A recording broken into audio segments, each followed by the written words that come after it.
Hello everyone, and welcome to another episode of Chela and the Girls Next Door.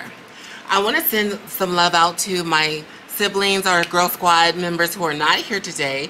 Maria's taking some time off to spend with her family, so shout out to her, shout out to Queen Victoria. But no fret, I have gathered some amazing queens, some wonderful royalty to join me for this conversation today. So stay tuned and I'll be right back. Along my journey, I have met some amazing people, different ages, from different backgrounds, who all live a different experience. I wanted to create conversations where we could talk about celebrity buzz, trending issues, but mostly about things that impact our lives. My name is Chela, and welcome to our world.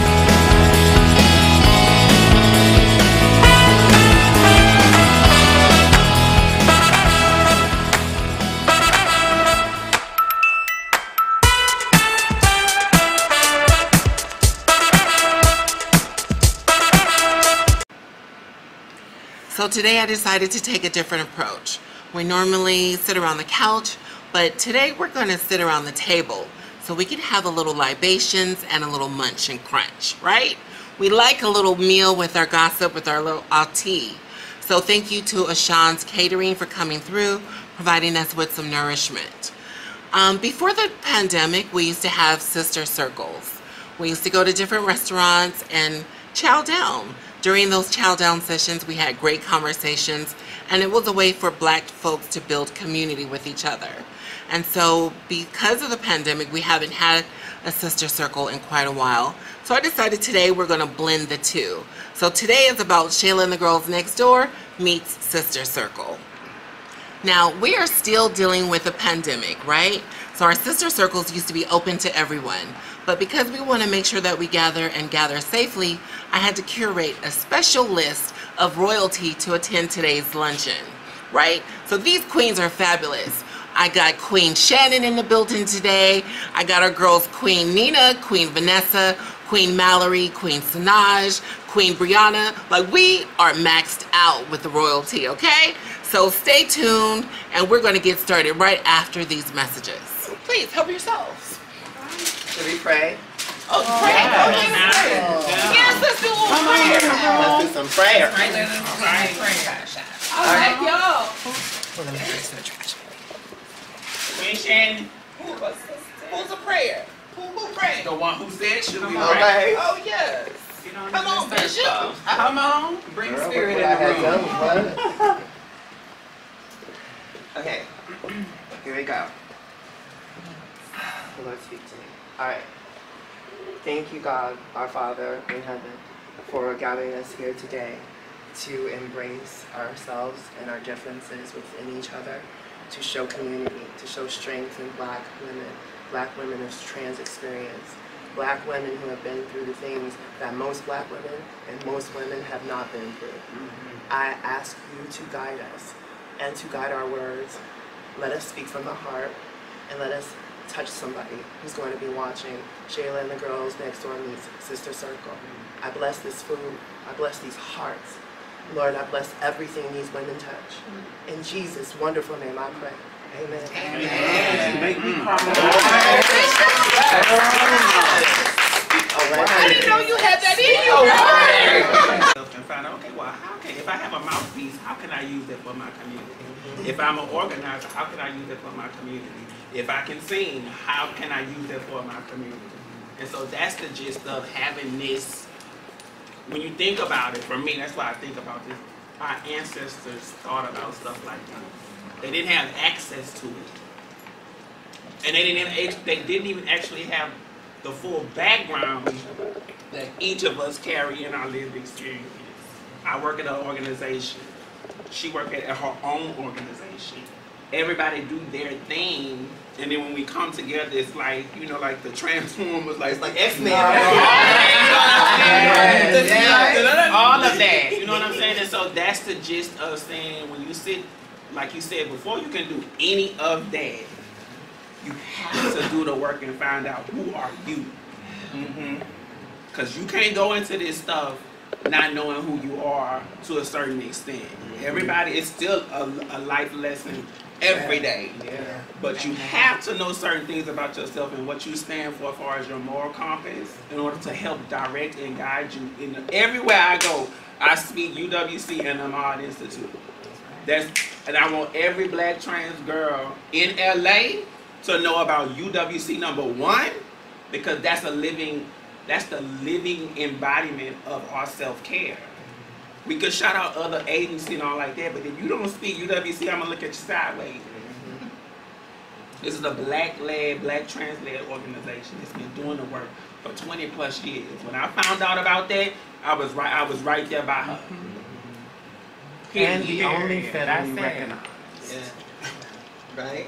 So doing the work, and you know that even in our space that we rarely get seen, but we are the ones that have always pushed it so that everybody else can get it. That's what this organization has been doing. I found out, I was like, 20 plus years, what? And no other agency was looking up for, and so I was like, oh no, not on my watch. Like the good great Iyanla said, anything that comes to me is gonna be directed towards the agency, because this is what we need. And so it's a beautiful thing to see the girls and see us prospering in a space that we can sit on one accord, sit in fellowship. Yes. It is. And build. I love that. Thank you. This is queenship. Yes. Very Queen's Court. It is. Queen's Yeah. Court. Can you imagine, like, figuratively having our own kingdom and coming at like a summit together? You know, because we all own our own queendoms. We do, and you know, and it's that And there respect. could be more than one queen. There will always be more. That's Yeah, right. yeah, There's yeah. no competition. It's Just either- queens. Yes. We're all But see, queens. that's a Yes. whole nother That's a situation. conversation. Because that's another point that you have to get past in order to be able to fellowship with other women of trans experience and black women of trans experience. Yeah. Okay, you have to get through that too, because I mean, no, even me with girl, I think it's been like in the past like maybe 3 to 4 years that I've just worked through sharing my space with another trans woman. I can like literally say that, and I'm not ashamed to say that because I'm not there now. Right. But I had a situation where I had a conversation with a certain person, and they called me out, and I really respected this person to the point of where I didn't think about it in a negative way. I didn't take it negatively. I took it as constructive criticism. And it was that lady right there, and she told me, she said, you're not, she said, you know, because she asked me basically, she pressed me. She said, when have you ever hired a trans woman at your bridal store? Come on now. Shut me the hell up. And then I think we like she was doing her thing, and I think like maybe 3 weeks later, I called her and told her, I have a new girl named Josie. And I'm not with that company anymore, but Josie's still there. And they love Josie. I showed Josie how to do it, you know. And Josie's a white trans woman. I was waiting for a black one to walk in, but we haven't. I found another sister is Taj, but she moved back to Texas, I think. Yeah. And she's an illustrator, so we are actually going to collaborate on some things too. I just, you know, I didn't know where to find my way, but you do have that person that sometimes will go ahead and say something, and it's not shade. It's actually shine. Right. You know, Yeah. not shade, it's shine. Right. And she shined a light on something that I needed to process, and I did. And that's when you just said it's a constant process. Yeah. And that was just in the past few years I worked through that. And I always used to come across as a little bit, excuse me, a little bit uppity at times, and I knew where that was coming from. That was from me not being able to share my space. And that from me blocking certain activities with my trans sisters. And I'm like, where's that coming from? And that was my self-ignorance to being like, I guess a little bit selfish. Selfish. I just say it like it is. I was selfish. You know what it is? I think that we have had to be selfish for so long, right? Right? It came came to a point where we were like, you know what, now that I'm up, I'm on my own. I'm not worried about nobody else. And my misconception and my problem was, and I think that we all probably have went through this as well, is that we've had one experience, and this is where I messed up, because I was doing exactly what the cisgender person is doing, right? I messed up because I took 1 or 2 experiences from dealing with other trans women, and I said, you know what, I'm through with it. I don't want to deal with it, right? I wasn't showing up. I heard about UWC. I said, I'm not dealing with that. I don't want to be sitting around a table full of, because I thought it was going to be something else. I thought it was going to be cattiness. I thought it was going to be, right? But I didn't have the knowledge. I was ignorant. I had self-hate. I was ignorant of the fact that there is more, you know? There's more. And so once I got to that point, I think that once we get to that point, we have a responsibility. We have a responsibility to take on that, because now we're here at this level. Now it's time to pick somebody else up, especially another trans person, right? So yeah, so I definitely feel that and agree with that. Come through. Yeah, it just feels good to be raw and strip yourself sometimes, and because we can all be a little bit caught up in how people perceive us. So in my head, I can't seem weak and tell somebody that I was literally selfish. I didn't want, that it's very freeing to say that to these women here and let them know. It feels good. So when you get to even that point too, that's like it's a wash. It comes through like, wow. It makes you very vulnerable and it makes you feel like a real person again. Great points, please. Like, I don't know if it's so much as selfishness or preservation. You know, like when we come from environments where we have to fight for every little thing that we get, once we actually find a rhythm to get the things that we need, we want to protect that. But that's where you see how, but you had that behind what you said to me.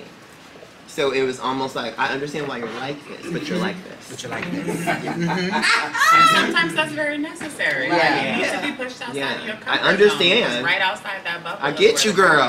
But come on now, turn something, do some tweak. And it's great. And I mean, I think this concept of selfishness, like, it's a lot deeper than selfishness. But I think I heard Sanaj speak into this a little bit. It's like, we had to choose ourselves, right? First and foremost, when we, decided we were going to lose countless things in the pursuit of our authentic selves. So, selfishness by itself is not necessarily or inherently a negative thing. It can be overdone. This is true. But selfishness in balance is actually something that's really spiritual in nature. I mean, you are choosing yourself and putting yourself first and making sure that you have the things that you need. But when we get out of balance, that's when it's necessary to have community who's going to pull you back in.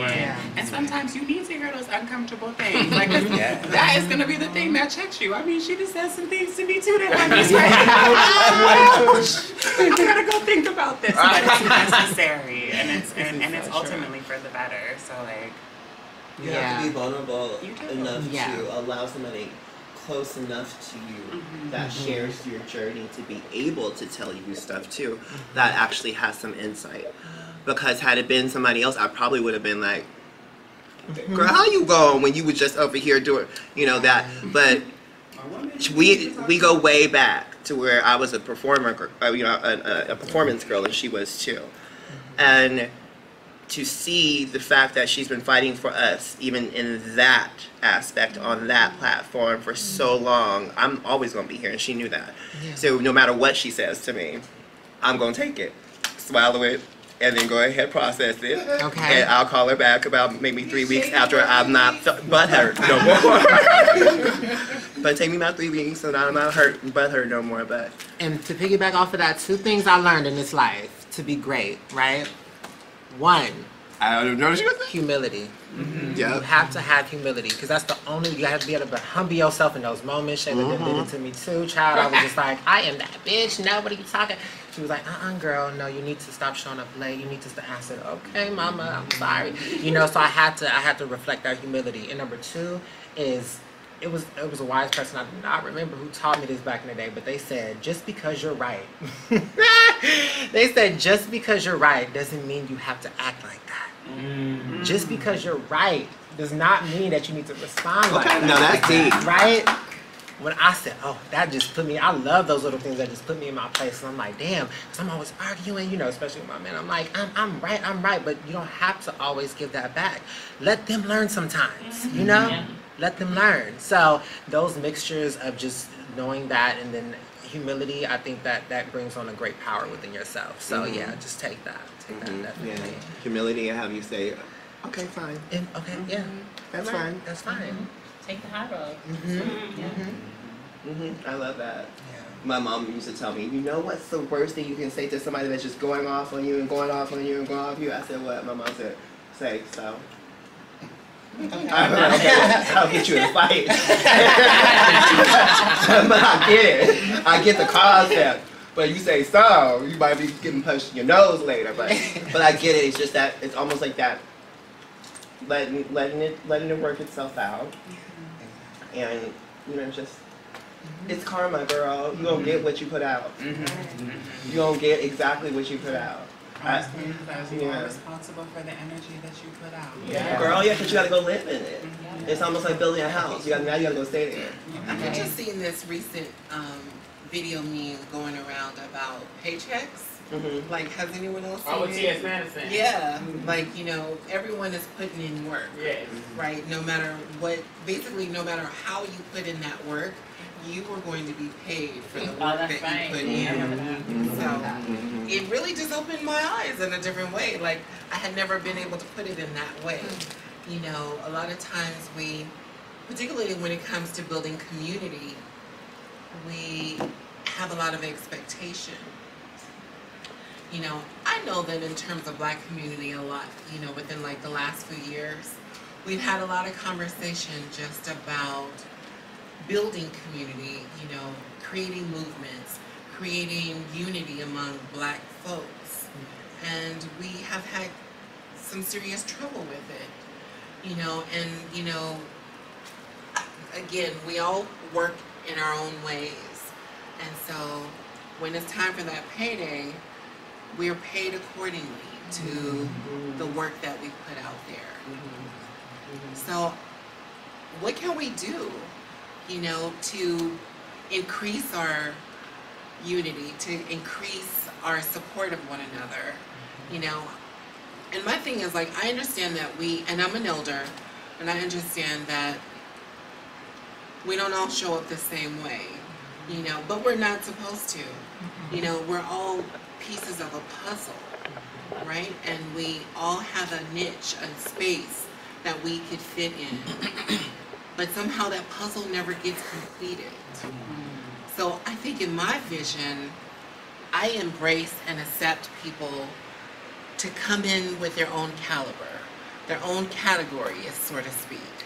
But in the bigger sense of things, I'd like for us all to be in the same book. We don't all have to be on the same page. We can all create our own chapters, but it's all about the bigger cause, which is bigger than any one of us, right? So, but I still realize that we have a lot of trouble getting into the same book. You know, maybe even not at the same library, but it's crucial, it's important for our survival, for our elevation, that we become contributing authors to the same book.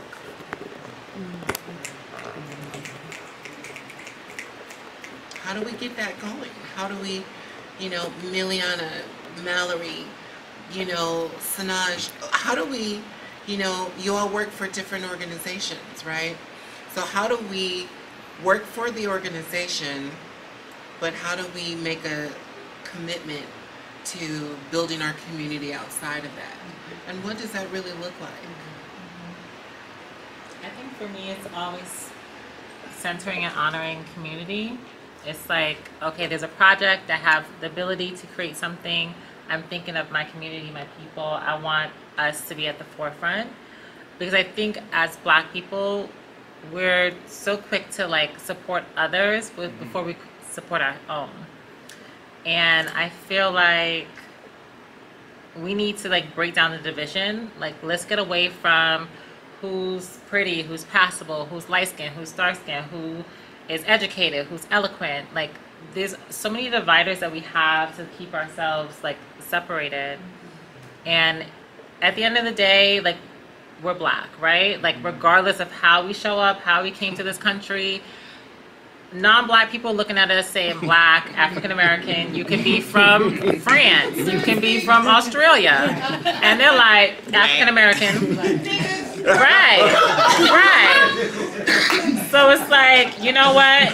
There is power in unity, there's community in that unity. Like, we need to really come together, stop the in-community fighting, because everybody else comes to this country and they build up and they build each other up.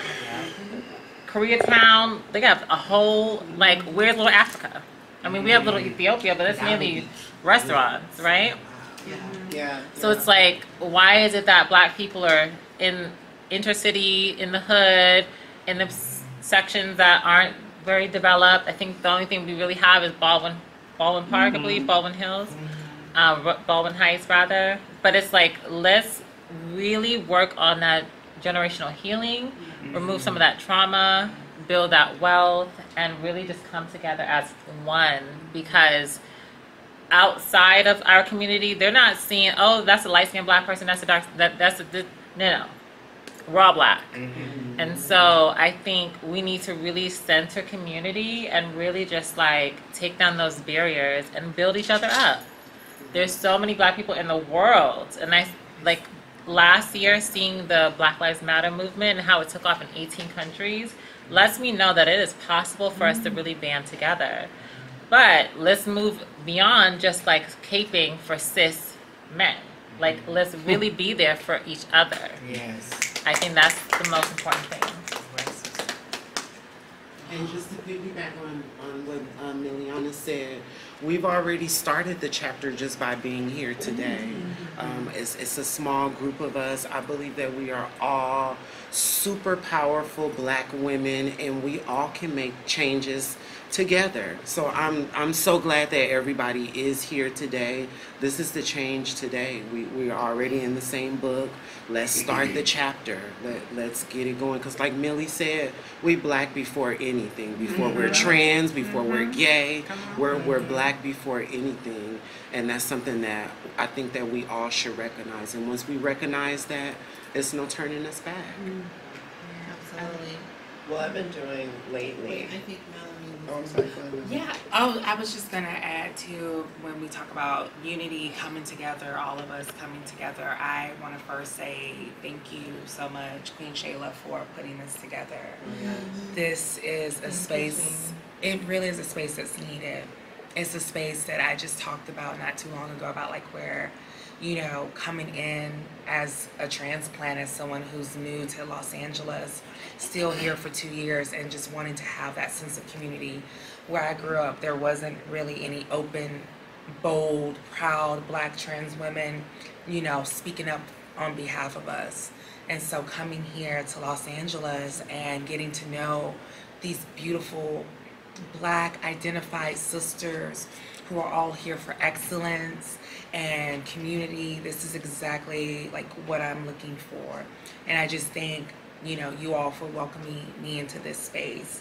And it's so important, you know, as we continue to move forward as community leaders, to just continue to really model that behavior. I think being able to come together, have a meal, have a conversation, see the commonalities that we all share, that's just going to be something that can model for the younger generation, even for our older ones too. Like Millie said, that generational healing, us all coming together of all different ethnicities and races and just really becoming one community.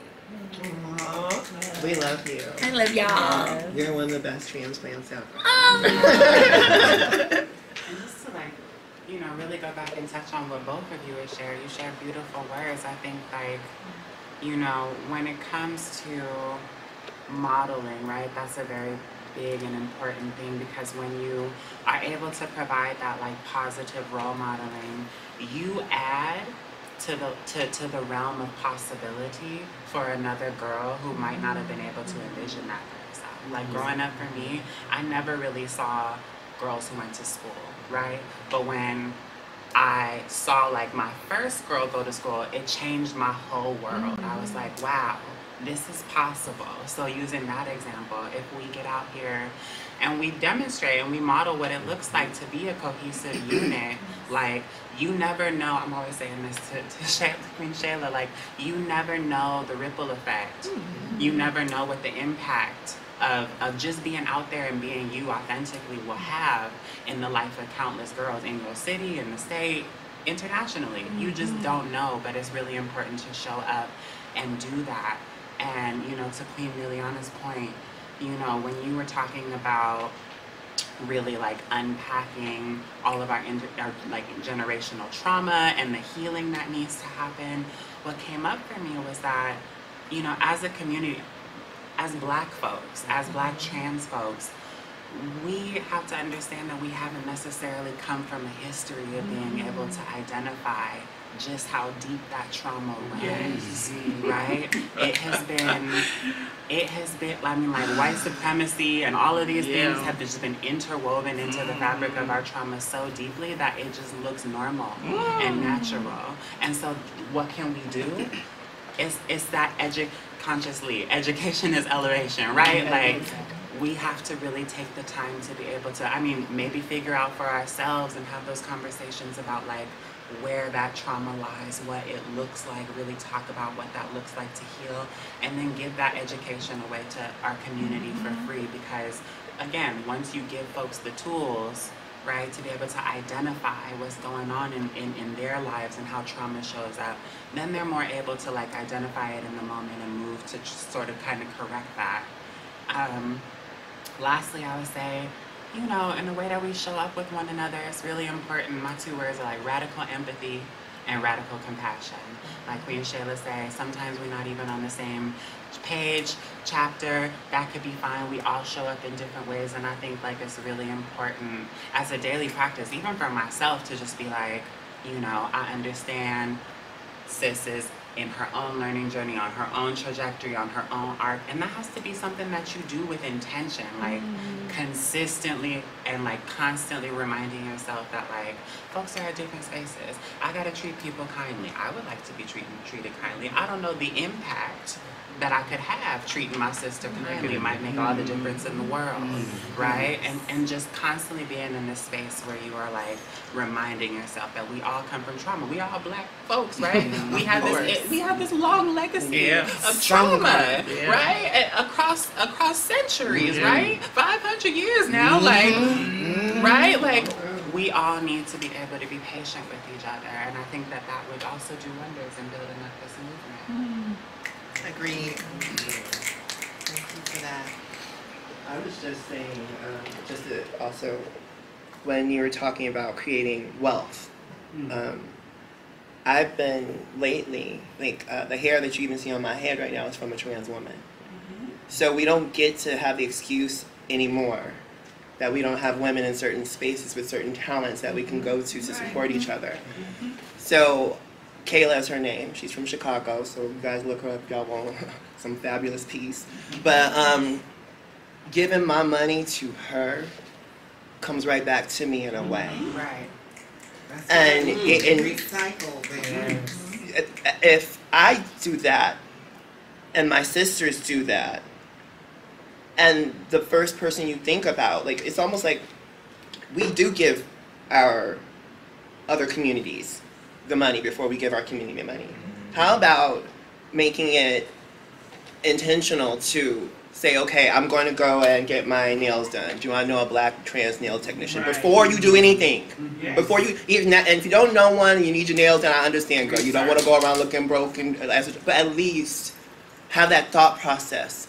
And if we can condition ourselves to have that thought process in everything we do for our Black, trans, non-binary community, before we do it for anybody else, it will blossom. Because what will happen is that even if you don't have a person on your roster that fits that description, it's going to be in the back of your mind when you figure out there's somebody like that that can do that. Now they're in that slot. And then, like, I'm doing a show. My wardrobe stylist now is a trans man.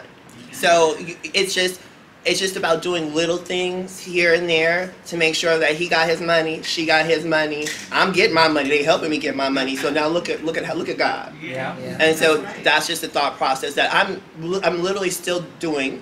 I just started that probably a couple of months ago, but that thought process has helped me see the talent in my community, also inspire me, because I'm looking like, this girl she went in, I can't do this. But it's just having that faith in her before I have the faith in the little nail shop where their community is building their community through my money. Yes. So that's just, I think that's how we can also help, is that like kind of like tweaking our mind and thought process when we are being a consumer. Right. Yeah. I really like That's that the idea. ripple effect She of was that. talking about to think about doing is creating this roster someplace where folks can constantly update the skills that they provide to the community, and that way we can have this one-stop shop. So we can. That's a really great idea. So this is a really great idea. So we'd love for you to visit the uwc.org. There is a link on our website that's called the Black Book. If you have a business, you have a talent, put your name on there. Create a card so that we could create our own community directory. Right. Yes. And that's the new space for. But we have been talking about that though. Yeah, absolutely. And that's the new space, I believe, for this next frontier, is that what I do know and have always known is that we had no other option to be entrepreneurs, to be hustlers, to be get it, because ain't nobody gonna get it for you. And so the new generation, I believe, in this next step is actually the financial equity component. Absolutely. Because if somebody would have taught me without boundaries and restrictions, because I'm trans, and they would have really tapped into my entrepreneur mind, I most definitely would be a multimillionaire by now. That too. Okay. But I'm thinking in that moment, because I always had money. I always got money. While getting my education, I had a backpack full of candy that I sold 25 cents a piece out my backpack, and they knew I was the #1 runner in the school. So Backpack full of snacks. full of candy. Yes. My mama, we used to go to Sam's. Sam's is a thing in Southeast Texas, but Sam's Club, I used to get my stuff wholesale, so to be cheaper. And then I would up the price, because I know by third period I would be gone. My supply would be gone. All this just out of my mind of saying, okay, you got to get your money. Ain't nobody gonna get it for you. And so what I know universally in a lot of my community experiences, that we always had to get our own money. Nobody really taught us, but we knew ain't nobody was gonna pay our bills. Ain't nobody was gonna pay for our room. Ain't nobody, you didn't want to do the other thing to get your money, but God bless the people who have to do that. I didn't want to be there, so I was like, oh, let me make sure that I could get my education as well as get my coin. And I think this next chapter, this next step is building that community equity and that financial literacy. Because I trust you me, if the girls knew how to invest in stocks, invest in tech, we built our own stuff. So what makes you think that we can't, if somebody can actually sit us down, and that speaks to the summit, that speaks to the thing that we're building out of, like having those actual people come into the community to teach us, because once you teach the girls, it only gonna take one time, we gonna get it and make it our own. And so that's the beauty that I believe this next chapter, because the gatekeepers, even in our own black community, and I always think about this when I'm in particular spaces that I'm allotted, is that it would have looked so differently if at that time when my ancestors and my transcestors had came before me was allotted that space to build that entrepreneur venture. Because I bet you believe we would have our own system in place to say, I'm gonna come to you, I'm a new hairdresser, I need $5,000 for my booth rental for a whole year. You had a coin to give it to me. You gonna give me that money, but I'm gonna give you something in return. That way, when I get on this other girl down the line, I'm gonna teach her actually how to do hair, plus supply her with her $2,000 to when she get her booth. And that is the ripple effect. Yes. It is. Yes. Because you can't close that door, or you can't stop that water after you get on, or block that dam, or create one when you get on. It's not going to work like that. And so the blessing comes when you can say, okay, I know my lane. I know what I can do. This is my stuff. I'm gonna make the door so wide that everybody can come through and also create their own channel in that same space. And so that's what I when I'm doing the work, I truly believe that this is the next frontier in discovering financial equity, security, because I believe that's one of the hardest hardships of living in this space, because it was such a burden to where, and I'll be completely honest, I'm in a place now to where I had to get out of the mindset of saying, "Girl, that's not your last dollar. You can spend that money. You work for it. They not gonna come cut your lights off. They not gonna." It's the space to where that comes with elevation. You worked hard for this. You put in the work. And so that's the thing about when owning yourself and when understanding how you navigate. Like, understand those blessings are there for you to learn or to explore, to experience. That way, when it's time for you to pass it down, it won't be no issue of saying shoulda, woulda, coulda, because you've experienced everything you're supposed to experience in that space. And so that brings it back to community to say, if I don't know one thing, I know I have to make space for my community. Because even if it didn't get granted to me, I will want somebody to be in that space. If I didn't get it, I want the next girl to get it.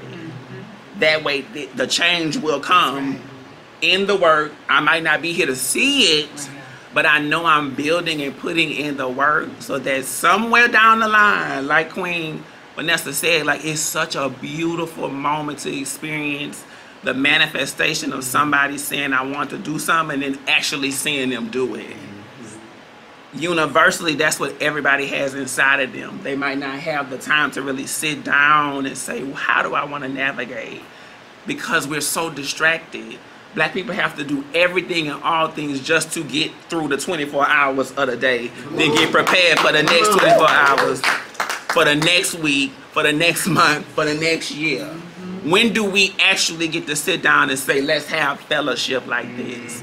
So these are the moments that recharge you, build you up, when you in those quiet places, when you doing the work, when you doing the work, when you're not getting applauded, when you have blood, sweat, and tears all over you, but nobody seems to care. But do know that they are going to pull your receipts up and they say, oh no, she did the work. She was there. She was on the front lines. Oh, she gave. Oh, she gave her hours. Oh, it's once again what I said, find a way that you can show up. Yeah. Once you do that, you good. It don't have to be a big thing, but find it for yourself. That way it will be more palpable to the community and potent to the cause. Thank you for that. Oh, you took us to church. Y'all got the spirit today. It is Sunday. Okay, nobody say we go to church today. Okay. You don't have to go to church to find your Sunday Yeah, service. that's right. That's right. Baby. So this was definitely amazing. We definitely need to continue that conversation because we don't have it often, particularly like when it's about removing some of the barriers that prevent us from moving forward, to really sinking in with one another. So I think it's important. Thank you all for sharing. So in the essence of time, we want to just move over to our next subject. But that doesn't mean that we cannot continue this conversation because it is really important. So we want to hear from you out there. Chime in. Let us know what you think. How do you work with community? How do you design what your work looks like? How do you show up? How did your relationship survive during COVID? Well, Well, it didn't. It was non-existent. I broke up with my former boyfriend before COVID. Of course, it made me lonely, and it had me linger to him a little bit more. So there was FaceTiming. There were, I just needed to feel a familiarity that I couldn't build during COVID because of quarantine and stuff. So, oh my God, that makes it sound so bad, but I kind of used him to get me through it, although I didn't have intentions of being directly intimate with him. So I think that I was closed for service for the amount of time. Me too. And I had to, no, I was actually blessed enough to be open to work because, girls still wanted bridal dresses. So I just focused on work and FaceTiming and flirting. And, and I'm still a big flirt with my eyes, so that mask didn't stop nothing at the grocery store.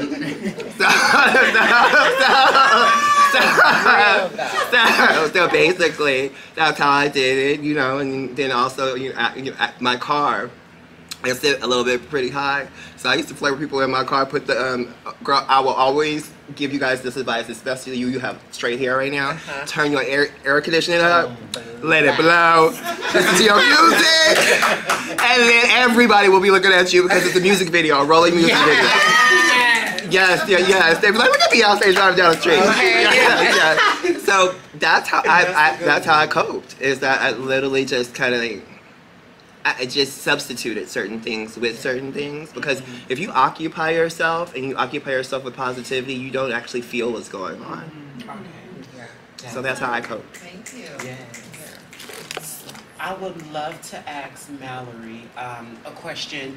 How, wait, let me word it right. During the COVID, what were some ways that you incorporated safety protocols within the household? Definitely within the household. I brought hand sanitizer. I also do make sure that we have things socially distanced within the house as well. And just really, I got vaccinated too. I've been vaccinated since February of this year. So that was my biggest way of being safe in the house and just keeping everyone around me safe. And yeah, that was pretty much what I did for safety protocols. Okay, awesome. So if you don't mind, like in terms of your vaccination, what prompted you to vaccinate? Absolutely. One of the things that prompted me to vaccinate was being an essential worker. I knew that the clients, the community needed myself to be as healthy and able-bodied as possible, so that way they could still have a sense of hope and knowing that the work was still being done amongst all of us. And so I wanted to be vaccinated, and then also to model that to you, to model that it's okay to get vaccinated. I know there's been a lot of myths and misconceptions around getting vaccinated, so I really wanted to debunk that and show community that yes, you can be Black, you can be trans, and you can get vaccinated and be okay. So. Did you grow an arm? I know, I did grow a little nose, a little mole right up here though, and some achiness from some side effects, but no. I would love to ask Queen that same question. Have you been vaccinated? And if yes or no, why or why not? So for me, I have not been vaccinated. Yeah, shocking. Not shocking, actually. I've always been a person who, I guess maybe that's a part of my trauma, is that I've always been very protective of myself just in the actual natural space. And so I knew that, I guess what I knew beforehand was that because I already have the lived experience of living by myself, protecting myself, being my safety net, doing all these things already before COVID came about, I used that to say, like, okay, well, I'm going to bunker down. I'm going to make sure that any interactions that I have, it will definitely be necessary, but few in between. The list that was already short became null and void of interaction.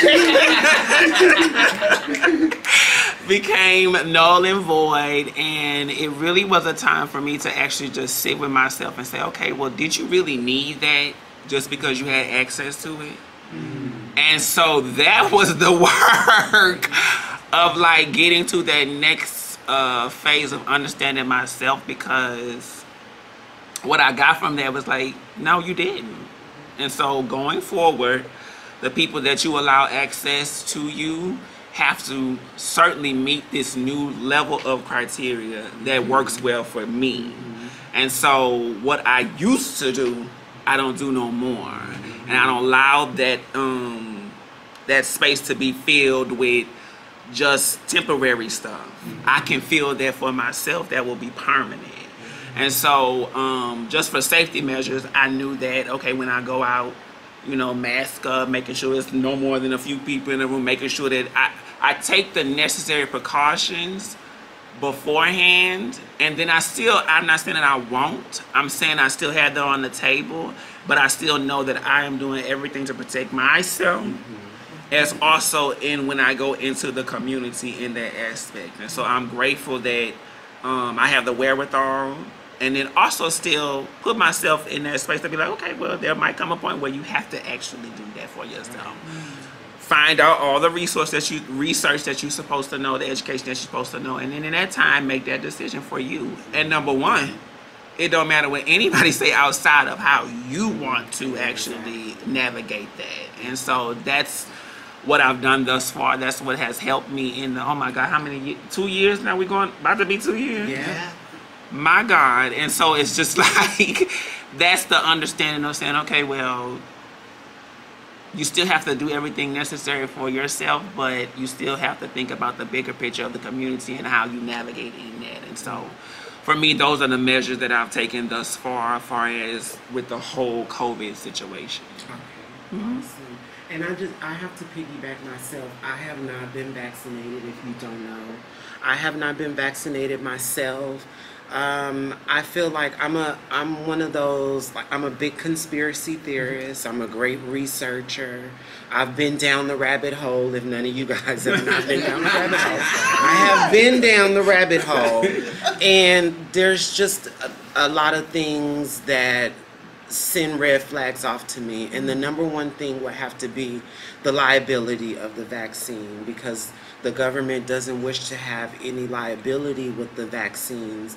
That was like the biggest alarm for me, to not want to be vaccinated. But I am open, because Delta is coming. Delta and some more other girls are coming this winter, and you know, it's getting real. So there may, like Nina said, there may come a point where I don't have a choice but to be vaccinated or not. But up until that point, I feel like I want the decision to not be vaccinated until I feel more secure with it. Feel more secure with it. Definitely. What about you, Sanaj? Have you been vaccinated? We are twin spirits right now. I was just sitting here like this the whole time. I have to concur. I'm the same type of person. I went down a rabbit hole, child. Maybe that's our problem. But no, just I don't know if it's because I'm a Virgo or what it is, but it's just But you know, there. Be honest. Yeah, I'm trying to Words together. She's like, I got you. because here's the thing, I've always been a person to question everything. I feel like I'm speaking to the government, child.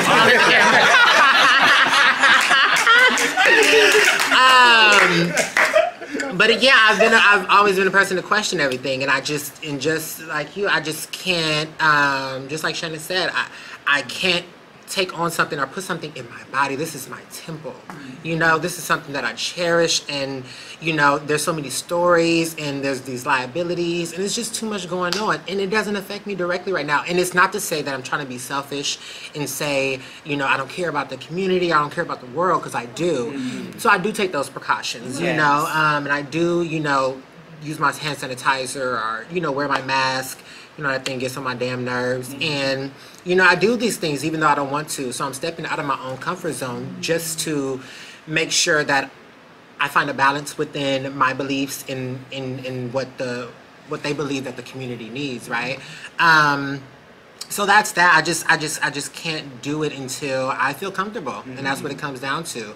And you know, I'm blessed to be in a position where, you know, our company is our organization. I work for Trans Can Work, and we may be going, you know, 4 days out, 3 days, 4 days out the week, you know, working from home via Zoom, whatever the case may be. So, you know, that in itself is a blessing, just as far as the COVID. And I think that's an extra step that they're taking in order to keep us away from, you know, having to get sick or anything like that. So, but with me, it's just like, okay, this may be the new norm, you know, that may be the new norm, the cryptocurrency and shit, you know, everything, we ain't gonna be able to touch money no more. Everything's gonna be via Zoom. So it's just gonna be like, okay, this is a new coming, a new awakening, if you will. And I'm prepared for it. And I just want to exacerbate everything first. And it's sad to say, but you know, you want to see after that bird eats that seed if they're gonna die or not. And if they don't die, baby, then maybe, you know, it's okay. But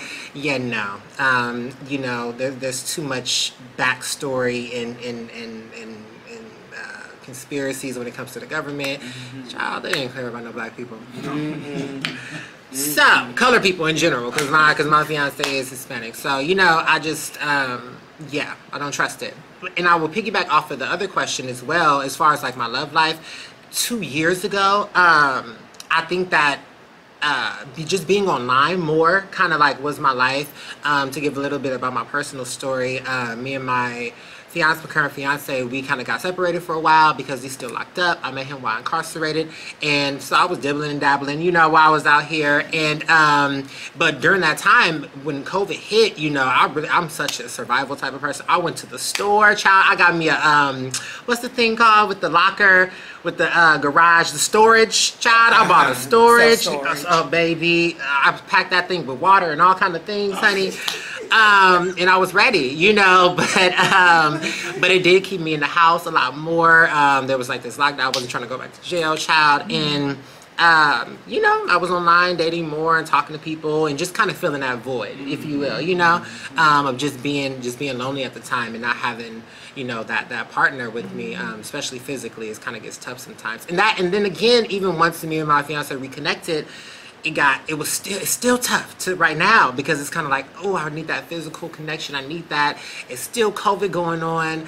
You know, we reconnected now, but you know, sometimes, you know, letters and pictures ain't enough, you know, so we worked that out within ourselves, you know, but so I'll leave that at that. But yeah, so that's pretty much how I worked my way through the COVID-19, you know, this whole pandemic. Awesome. Yeah. I would love to ask the Queen Chela. Queen was one of the first frontline workers here to get vaccinated. I want to know, how do you feel? First, how long has it been since you've been vaccinated, and how do you feel today being vaccinated? I believe I was fully vaccinated like February 12th, and I haven't grown an arm, you know, so whew, we're safe there, you know. I feel good, actually. You know, after the initial shot for each one, like I had experienced, you know, some symptoms, you know, like sore arm, you know, it puts you to sleep, puts you out, you know, like I had to literally clear my schedule, like, okay, we're done for the next few days. But after the swelling and everything went away, I haven't had any complications whatsoever. I haven't grown any additional hair in any places, you know, like, so far everything's been pretty good. I think like my, you know, like my anxiety has probably had the most impact, you know, like dealing with people like y'all who are not vaccinated. I don't know where I'm gonna have y'all sit, you know, kind of thing. Wait, has everyone else been vaccinated? Before I start talking shit, you vaccinated, Millie? Okay, how about you, Bree? Oh, okay. Oh, wait, who else is not vaccinated? Just us three. Oh yeah. So let's make sure we put these three at another table. No, but and I've even shared an experience with Queen Vanessa while she went to get vaccinated. I think it just made us feel, well, for me, it made me feel more comfortable. You know, during the time when the pandemic was like thick, I had to create a bubble. You know, like, I also have to think about, I'm a service provider, you know, and we are a Black-led org, so our resources are limited and our community has less resources to protect themselves. And so I felt like it was necessary for us, if we were going to be showing up for community, that we should be showing up as safely as we can. You know, because they don't have as many resources as we do to protect ourselves, it was imperative for me to devise a way that we would be safe for community to come and access our services. So I believe in the vaccination. I believe in, and I'm Black, so I am aware of historically our trauma when it comes to government pushing anything. But at the same time, when I saw that there were Caucasian people who were privileged, who had money, who lived in those hills that we can't access, you know, like for instance, you know, California, we have these fires, but it's always those areas that we don't have access to, that privileged area, right?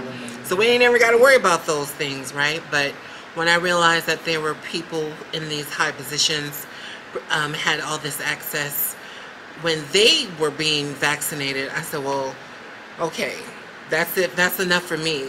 You're not going to be killing off the people who you make money off of. You're not going to be getting rid of folks who are part of the power template. And so that was enough for me. If you, sign me up. You know, so I'm glad. I'm glad. I haven't had any adverse effects or anything. How about you? How has it been traveling? Because I know you travel a lot. I'm sorry, what was the question? How has traveling been for you since COVID? Because I know that you travel a lot. Yeah, traveling has gotten, I think, increasingly more annoying. When COVID first started and I was traveling, it was great, right? Because there was like 10 people on the plane, and you could sit anywhere, and that was great. And then you just slowly started to see things get more and more crowded. And I think what was most annoying was the ways in which airlines would say, oh, we're booking every other seat, we're taking our precautions, and then you get there and that's the last thing that they did. But, you know, I was vaccinated, so I didn't necessarily trip on that for my own health and safety. And I guess to answer and address some of the other questions, I think, you know, I got vaccinated more as a collective effort. So like I see myself as having gotten vaccinated, not for me, but for y'all. You know, I'm someone who first and foremost provides elder care here and on the East Coast. So just by the basic nature of the fact that I'm around older folks and I care for older folks meant that I had to take care of them, and it wasn't about me. So I got vaccinated.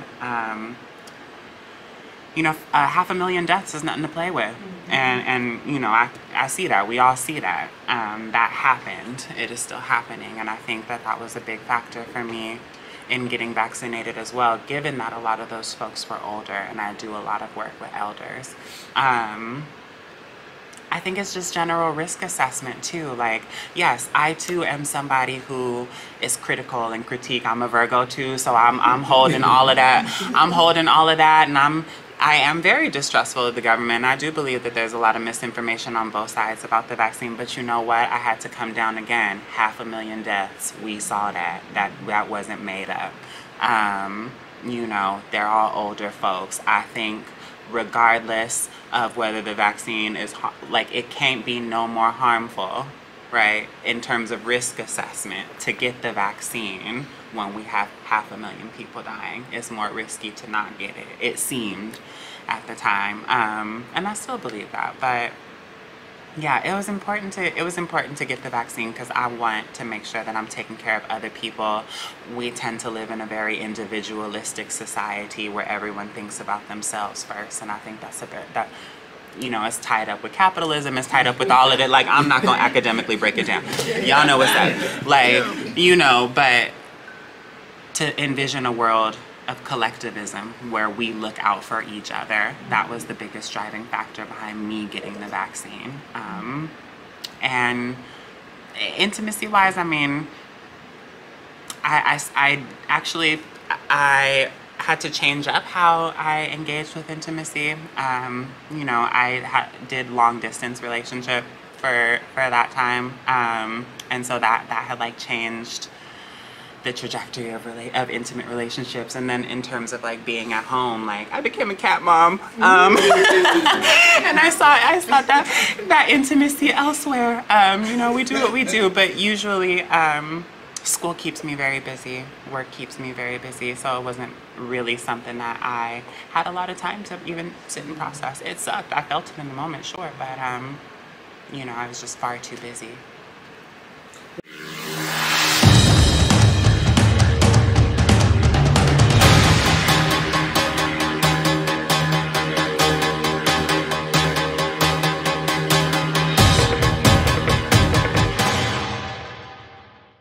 As of July 15th, more than 10 million Californians have been vaccinated with the first dose.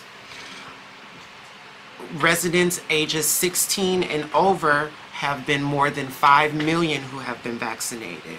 Senior citizens have been over 1.4 million that have been vaccinated to date. The full vaccination number is over 10.4 million California residents that has been vaccinated, and that is the latest vaccination update. Good afternoon, COVID Peer Navigator here with the latest update. The Los Angeles County announced Thursday that we will require masks to be worn inside regardless of vaccination status, as the highly contagious Delta variant spreads throughout California. Public health officials in Los Angeles have already been urging residents to wear masks indoors. The mandate will begin Sunday night, just before midnight. Only weeks ago, June 15th, Californians celebrated their state's reopening as most restrictions were lifted. A statewide mask mandate was relaxed for vaccinated people. The Delta variant is extremely contagious, scientists say, and may have more severe illness. Per Dr. Fauci, the nation's top infectious disease doctor, has described it as the greatest threat in the U.S. to our attempt to eliminate COVID-19. The tens of millions of Americans who have been vaccinated are largely protected from the virus, including the Delta variant, scientists have said. And that is the latest COVID data.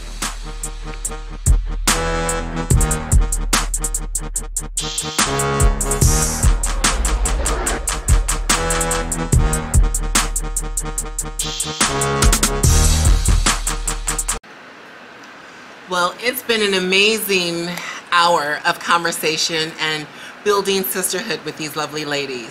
I want to thank Queen Sanaj, Queen Shannon, Queen Vanessa, Queen Nina, Queen Mallory, Queen Miliana, Queen Brianna, and all of you out there for tuning in. We're going to continue to do this each month, so please continue to come back. And always remember to be nice to your neighbor. She could be a girl next door. See you soon. Bye. Bye.